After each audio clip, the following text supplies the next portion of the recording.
जानने वाले हैं कैसे हम लोग जो आर्टिकल 19 है, राइट टू फ्रीडम, उसके सब क्लॉजेस को कैसे याद किया जाता है। बहुत ही आसान है, इस ट्रिक से आप बिल्कुल आप याद कर लोगे, इसमें कोई दिक्कत नहीं होगी। जैसा कि आपको पता है कि तो इसमें फ्रीडम ऑफ स्पीच है भाई।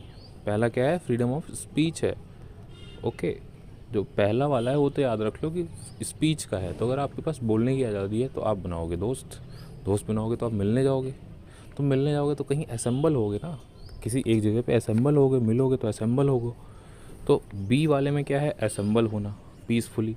अब मिलने जाओगे तो गोली बंदूक तो लेके नहीं जाओगे, तो इसलिए उसमें लिखा हुआ है पीसफुली असेंबल विदाउट आर्म्स। ठीक है, ये हो गया बी में।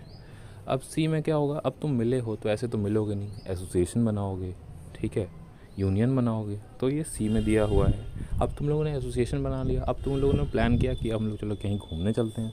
तो तुम लोग इंडिया में कहीं पे भी घूमने जाओगे, तो इसलिए हो गया move freely through out the country of the India. तो ये डी में हो गया।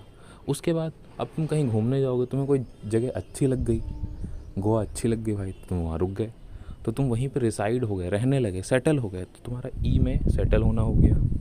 ठीक है, ई के बाद जो एफ़ वाला था उसको हटा दिया गया था, उसको याद नहीं रखना है। उसके बाद होता है, अब तुम जब सेटल हो जाओगे तो वहाँ पे ऐसे तो रहने नहीं लगोगे भाई, कोई काम करोगे ना।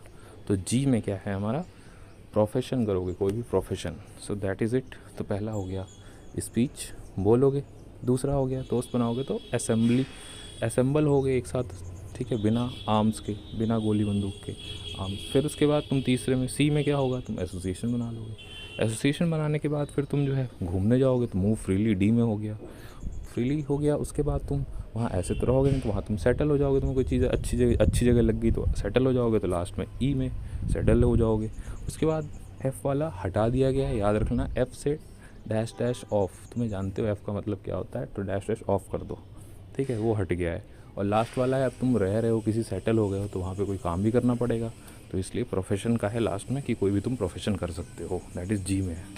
So that is it, 19(1)(a), 19(1)(b), 19(1)(c), 19(1)(d), 19(1)(e।